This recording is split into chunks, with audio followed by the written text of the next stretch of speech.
Tanggal 22 Mei adalah hari wisuda yang paling Andin tunggu.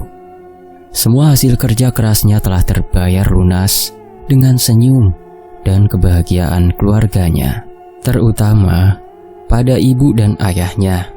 Selama Andin berkuliah, ia tinggal di satu kos dengan Sylvie. Sylvie adalah anak tunggal dan tempat asalnya adalah pulau seberang.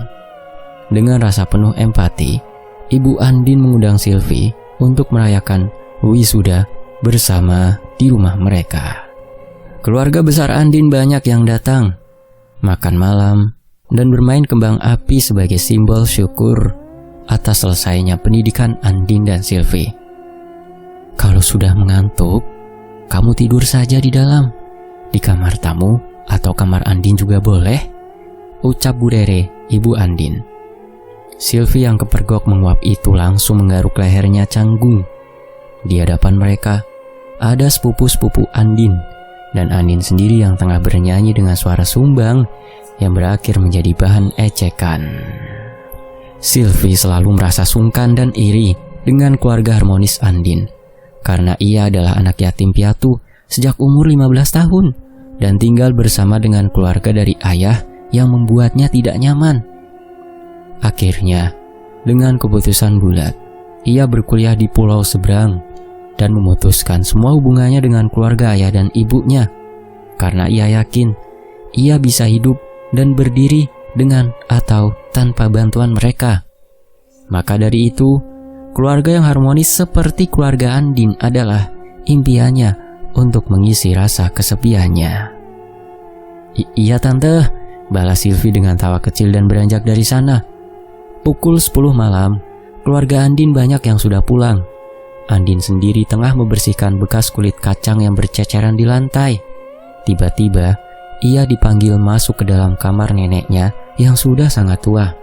Penyakit yang dideritanya membuat wanita tua tersebut hanya bisa berbaring di kasur tanpa bisa melakukan apa-apa. "Kenapa, Bu?" tanya Andin penasaran. "Kenapa ya tiba-tiba dipanggil?" Bu Rere tampak ragu. Mulutnya terkatup tanpa ada yang bisa ia katakan. Melihat ibunya seperti itu semakin membuat perasaan Andin tidak karuan. Jadi, daripada menunggu ibunya, ia langsung masuk ke dalam kamar neneknya dan bertanya kenapa ia dipanggil. Nenek Muna adalah ibu dari Bu Rere yang tinggal di sana sejak sakit. Rumah yang akan diberikan pada Andin adalah rumah nenek Muna yang sebelumnya beliau tinggali sendiri. Andin mengerutkan keningnya. Rumah nenek yang ada di desa sebelah yang dekat dengan pasar baru, tebak Andin. Iya, rumah nenek yang itu. Nek Muna merogoh sesuatu dari balik laci samping ranjang dan memberikan sebuah kunci pada Andin. Ini, kamu bisa membuka usaha di sana, apapun. Sekarang tanah dan rumah itu sepenuhnya milik kamu. Ibu, panggil Bu Rere yang melihat semua itu dari ambang pintu. Rumah itu biar ayahnya Andin saja yang jual. Rumah itu sudah tua dan sepertinya Andin tidak mau buka usaha apapun di sana. Andin spontan melirik bergantian pada nenek dan ibunya yang tampak sangat kontras perbedaannya. Andin melihat kondisi neneknya yang sangat lemah. Kalau ia menolak, sudah pasti sang nenek akan sedih dan berakibat buruk pada kondisinya. Ia bisa berbicara pada ibunya nanti. Tidak apa, Bu. Kebetulan, aku juga terpikir untuk membuka usaha salon, seperti yang ayah tawarkan sebelumnya. Aku belum sempat mencari tempat manapun, dan karena nenek memberikan rumah itu, jadi aku akan menggunakannya sebagai rumah usahaku. Andin menatap langsung pada mata sang ibu yang bergetar khawatir. Bu Rere menggelengkan kepalanya pelan, lalu menghembuskan nafas kecil. Ya sudah, terserah kamu. Semoga usahanya lancar dan kamu baik-baik saja. Ya, tentu saja. Terima kasih atas doanya dan terima kasih untuk rumah ini, Nek, kata Andin dengan senyum manis, seraya mengusap punggung tangan kanan sang nenek. Kunci itu sudah tua dan berkarat dan memiliki corak coklat tua yang menempel di sana. ada gantungan bunga melati kecil 3 biji terbuat dari plastik yang membuatnya tampak menarik. Andin menerimanya dari Nek Munah dengan senang hati. Ayah kan sudah kasih kamu modal. Terus kedepannya gimana? Kamu mau sekalian kami carikan tukang renovasi dan karyawan? Tanya Bu Rere ketika mereka sudah keluar dari kamar Nenek Munah. Keduanya berjalan ke arah dapur yang telah sangat sepi. Ada banyak bekas makanan yang berserakan di sana. Rata-rata semuanya sudah tertidur. Kedua adik Andin dan juga keluarga yang memutuskan menginap di sini. Ayah Andin sendiri masih duduk di ruang televisi dengan menonton berita malam dengan secangkir teh hangat sebelum tidur. Iya kayaknya, tapi untuk karyawan tidak perlu Bu. Aku ajak Silvi aja, boleh? Dia itu pintar banget Bu, kemampuannya udah tidak diragukan lagi. Dia sempat menang kontes kecantikan di kampus. Ibu tidak lupa tentang itu kan? Andin menumpuk piring-piring bekas menjadi satu dan membawanya ke wastafel. Bu Rere tersenyum bangga atas kebaikan hati anaknya. Iya, terserah kamu.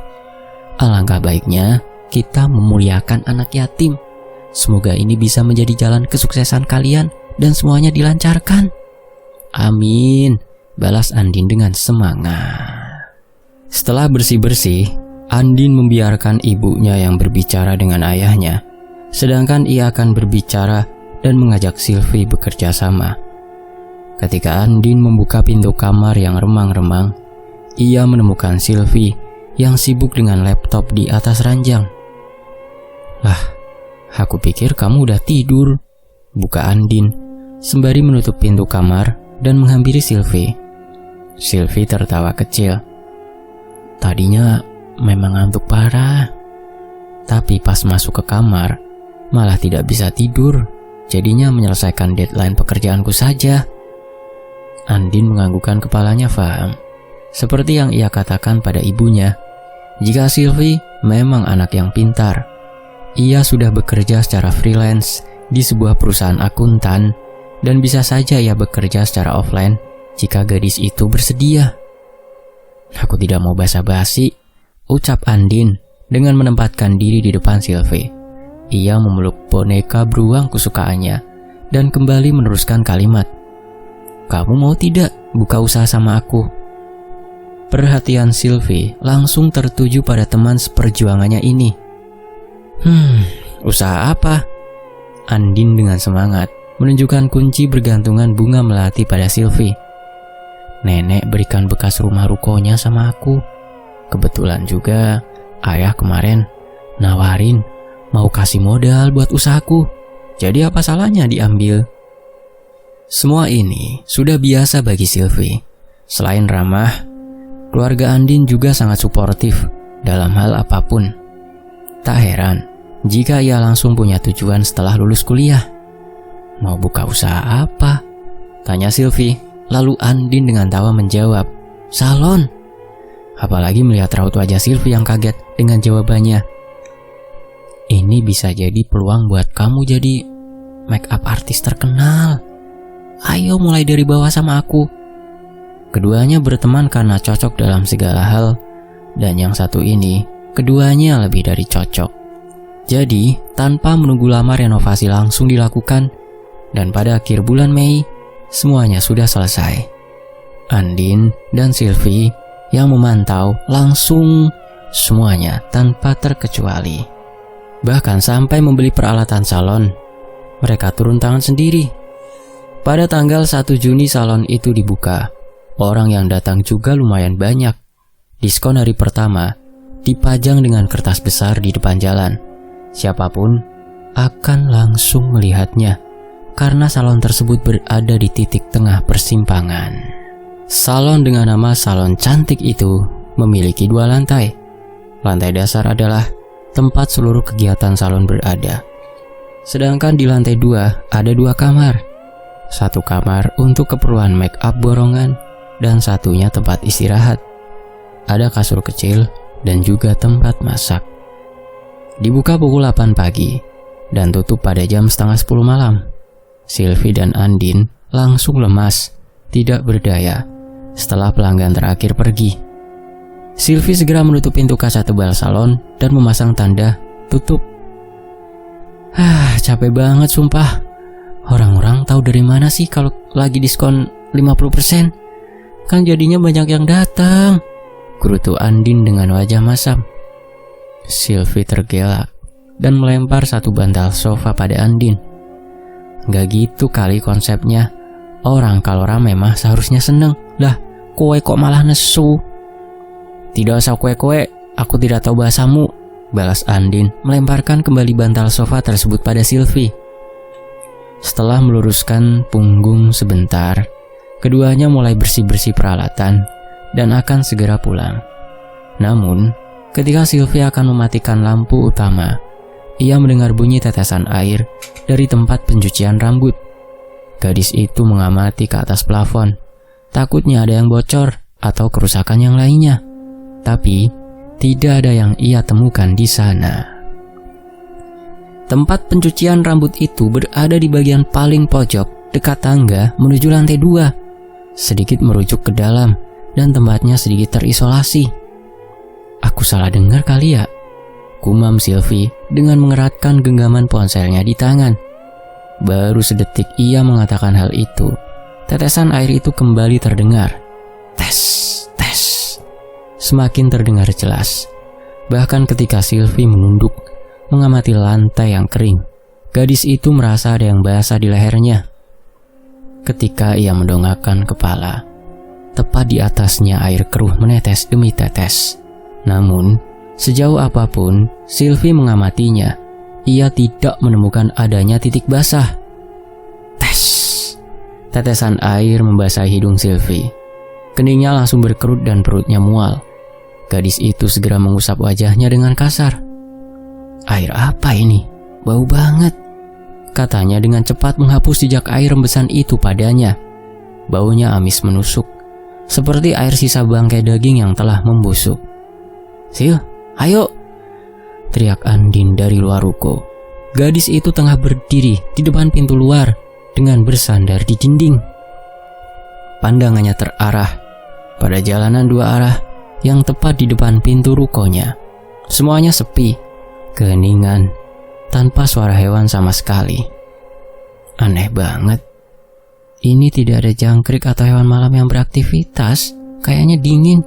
Enak tidur aja mereka ya, gumam Andin sembarangan.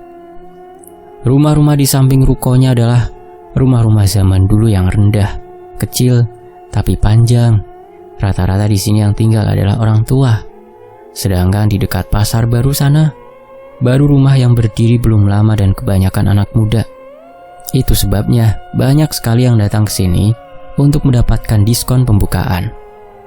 Tepat di depan ruko, ada satu rumah dengan pekarangan luas, dengan pohon mangga besar di sana. Seorang anak kecil melambai kepadanya. Andin mengerutkan kening, tapi ia tetap melambaikan tangan pada anak kecil tersebut, hingga tepukan di bahu menyadarkannya. Dada sama siapa kamu? Tanya Sylvie, sembari mengunci pintu ruko yang kuncinya ia pegang. Ada anak kecil itu, tidak tahu tiba-tiba saja melambaikan tangan. Andin berjalan ke arah mobilnya yang ia parkir di sebelah ruko yang memang sengaja dipakai untuk parkiran. Sylvie memasukkan kunci ke dalam tasnya dengan alis yang menyatu. Gadis itu menoleh ke arah rumah yang tadi ditunjuk Andin dan berpikir sejenak. 2 hari kemarin, sewaktu survei tempat, orang-orang di sana bilang kalau rumah-rumah di sini sudah tua dan banyak yang sudah terbengkalai, termasuk rumah tersebut. Jadi siapa anak kecil yang menyapa Andin? Keanehan di hari pertama itu ingin sekali Sylvie memberitahu Andin, tapi ia tahu Andin adalah orang yang mengedepankan logika. Dan hal ini hanya akan menjadi perdebatan yang akan membuat mereka kesal satu sama lain.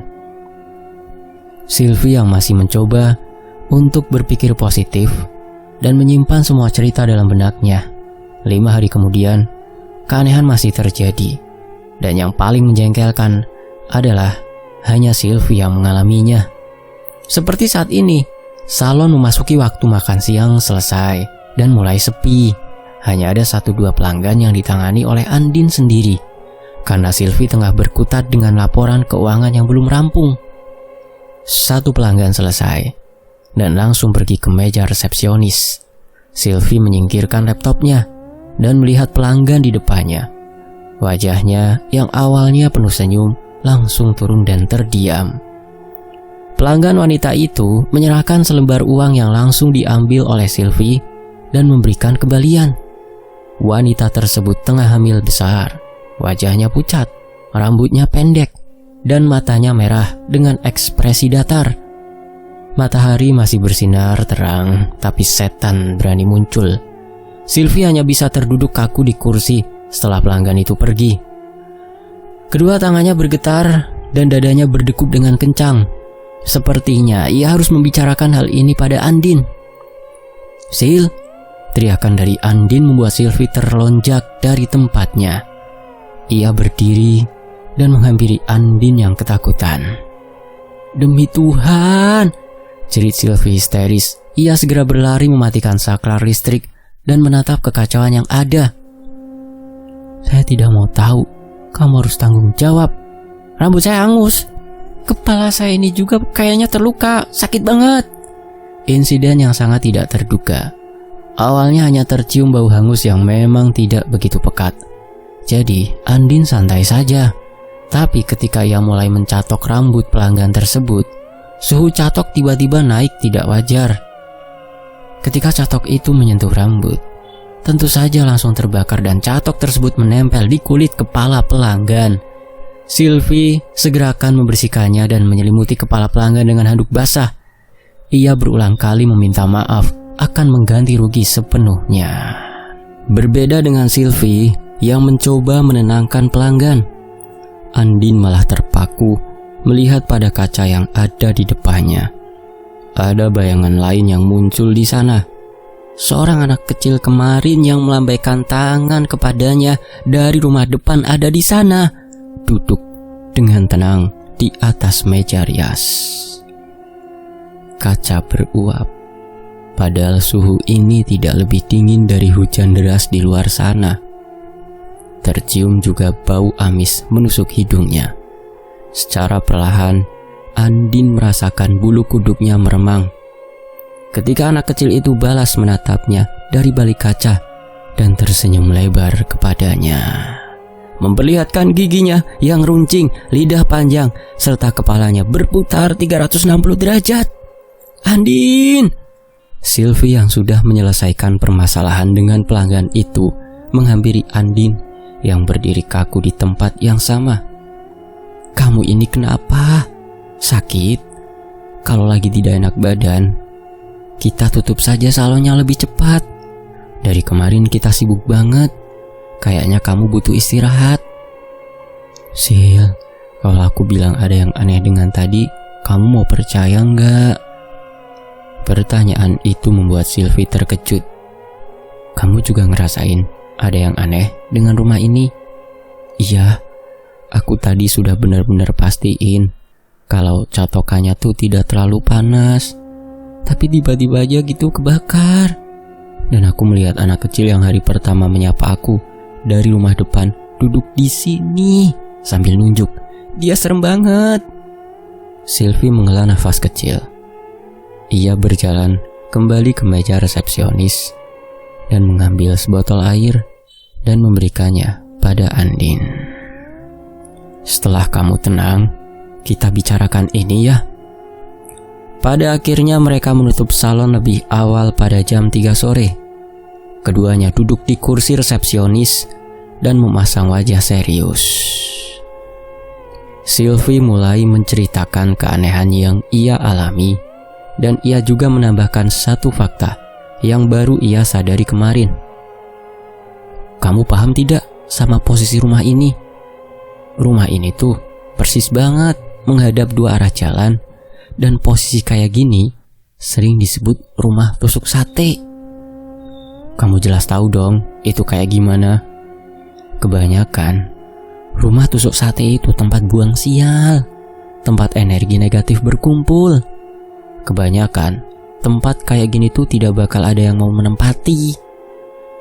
Percakapan mereka berhenti sejenak.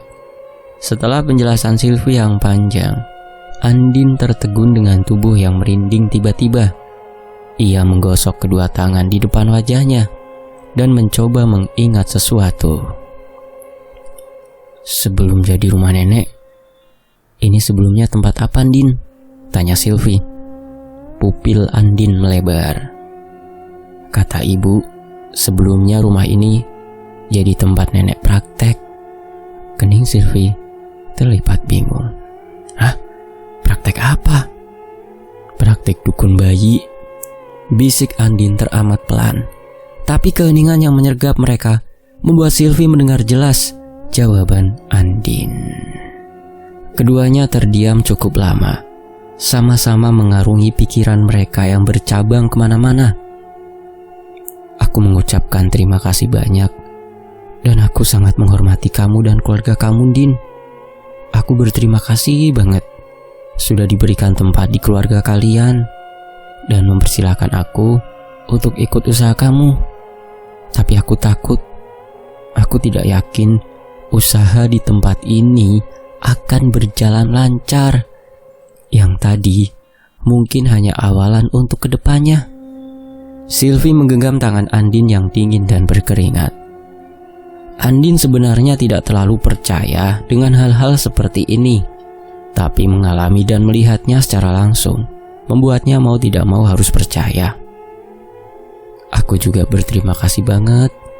Kamu bahkan harus melepas pekerjaan kamu demi ikut sama aku.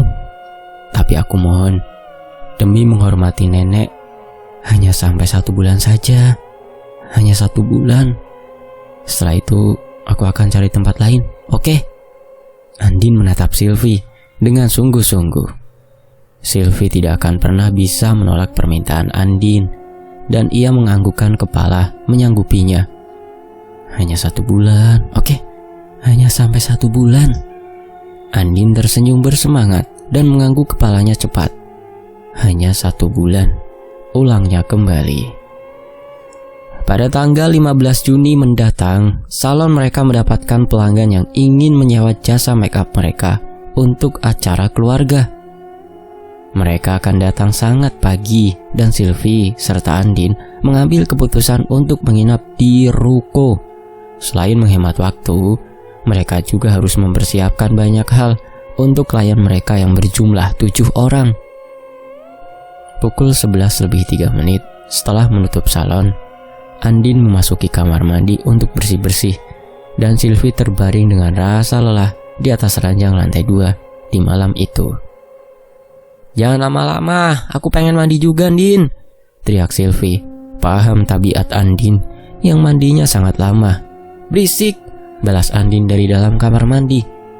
Sembari menunggu Andin mandi, Sylvie berusaha tetap membuka mata sembari mengecek ponselnya yang tidak ia buka sejak siang. Ketika ia tengah fokus, tiba-tiba ia mendengar suara tangisan. Matanya segera menatap ke arah depan, bergulir ke kanan dan kiri. Suara tangisan anak kecil itu terdengar tepat di belakang Sylvie. Gadis itu terlonjak dan turun dari ranjang. Dadanya berdegup dengan kencang, seperti pacuan mobil yang melaju sangat kencang menembus garis kemenangan. Bayi siapa itu?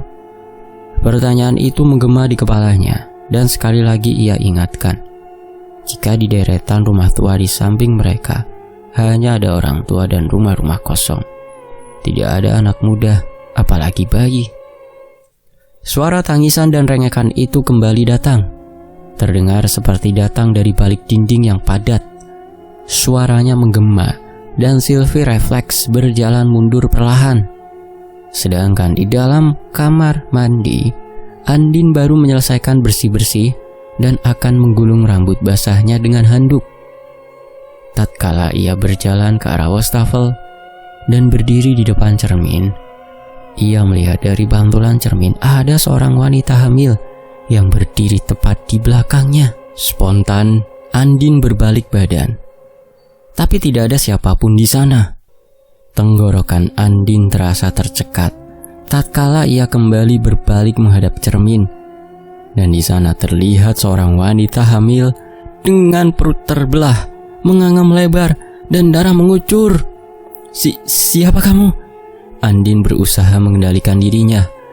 Sosok wanita hamil itu berjalan mendekat dan berdiri bersisian di samping Andin yang kaku dan terlihat sangat pucat. "Jika aku masih hidup, aku akan tetap cantik sepertimu. Bagaimana kalau kamu juga mati sepertiku?"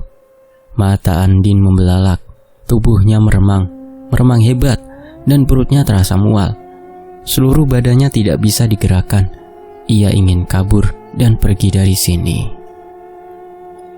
Sosok wanita hamil tersebut bergeser, menempatkan dirinya di depan Andin, dan tersenyum begitu lebar.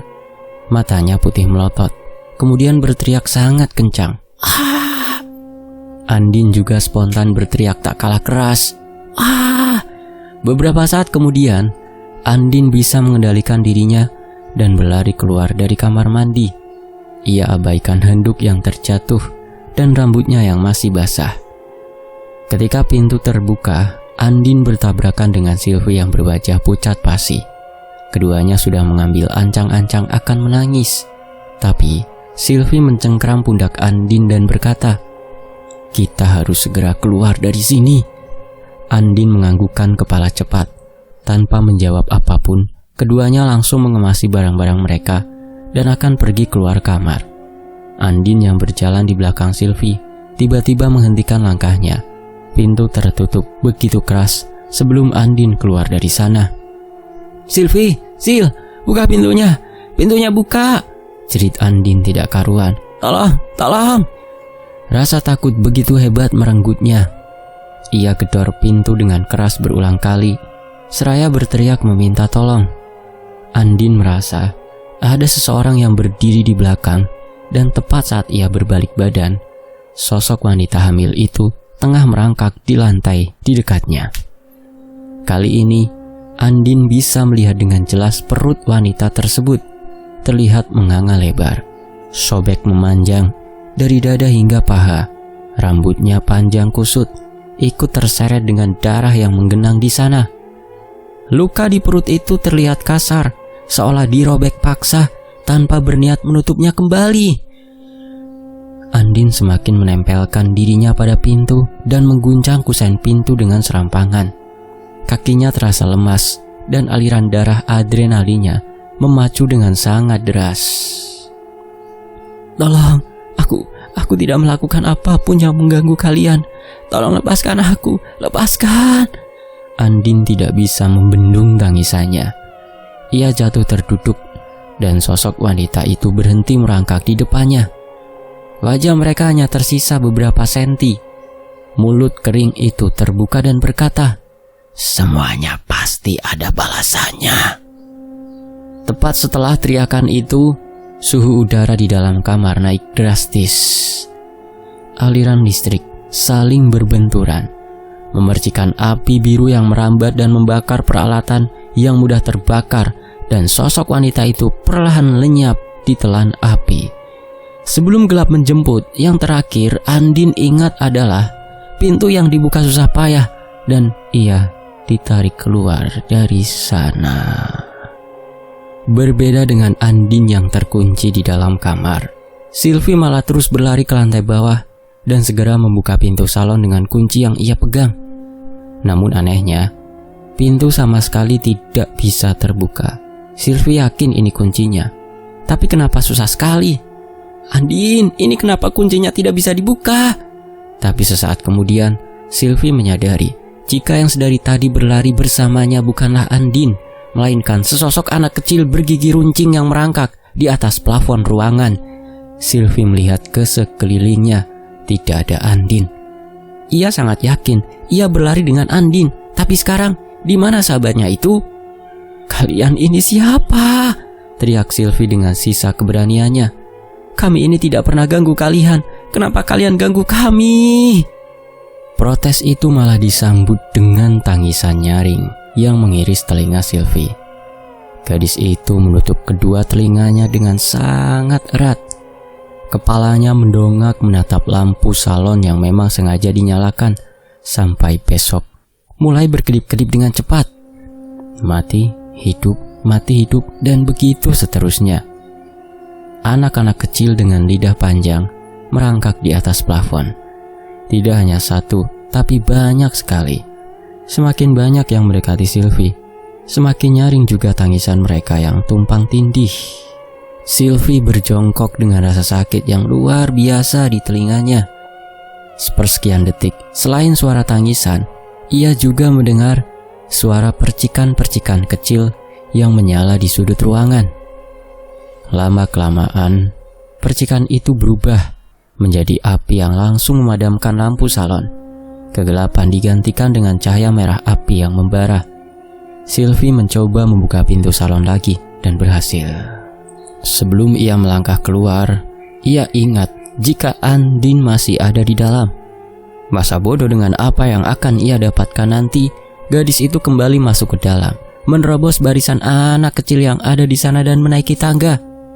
Di lantai 2, api sudah berkobar begitu hebat dan Sylvie sangat berhati-hati untuk maju ke depan. Pintu kamar ia dorong sekuat tenaga dan menemukan Andin yang telah dikelilingi dengan api. Ia mencoba padamkan api dengan handuk basah di dalam kamar mandi dan memukul-mukulkannya di atas kobaran api dan membawa Andin keluar dari sana. Sylvie tidak peduli dengan bajunya yang terbakar atau pada goresan pada kulitnya yang terasa perih. Ketika mereka sampai di luar rumah, barulah ia tersungkur dengan Andin dan kehilangan kesadaran. 3 hari dirawat intensif, Andin akhirnya bisa ditemui dan berbicara dengan keluarganya yang menunggu dirinya tanpa lelah. Bu Rere menangis mengusap tangan Andin yang terbakar yang dibalut dengan kasa. "Maafkan ibu, seharusnya ibu tidak biarkan kamu tempati rumah toko itu. Seharusnya dijual saja." Ayah Andin berjalan ke kamar Sylvie yang masih menutup mata dan membiarkan istrinya berbicara dengan anak sulungnya. "Sebenarnya apa yang terjadi di rumah itu, Bu? Kenapa wanita itu bilang kalau aku harus dapat bayaran setimpal? Aku ngapain dia? Aku sama Sylvie hanya niat kerja dan kami tidak punya salah apa-apa sama mereka." Andin bertanya dengan suara lirih. Ia sangat takut malam itu dan pertanyaan besar timbul di kepalanya. Bu Rere akhirnya angkat bicara. "Sebenarnya rumah itu memang bekas nenek praktek jadi dukun bayi. Tapi terkadang ada juga yang berniat aborsi, menggugurkan bayi, hingga ibu dan bayinya meninggal di sana. Dan tidak jauh dari perkiraan samping itu ada kuburan milik mereka." Andin tertegun dengan jawaban tersebut. Matanya terpejam dengan hati yang berat. Ternyata semua ini berawal dari neneknya. Tapi apa boleh buat, semuanya sudah terlanjur terjadi dan tidak ada yang bisa diperbaiki. Rumah salon tersebut akhirnya diratakan, dipagari dengan pagar besi dan ditanami dengan pohon mangga yang berdaun lebat tanpa buah yang tumbuh satupun. Tidak ada yang berani masuk ke area tersebut dan menjadi tanah terbengkalai yang terlihat menyeramkan dari sisi manapun. Selesai. Terima kasih sudah menyimak Dewan Anthony. Terima kasih untuk penulisnya, Mbak Sarira, dan tentunya terima kasih buat teman-teman yang menyimak. Terima kasih banyak, sampai jumpa di kisah berikutnya. Wassalamualaikum.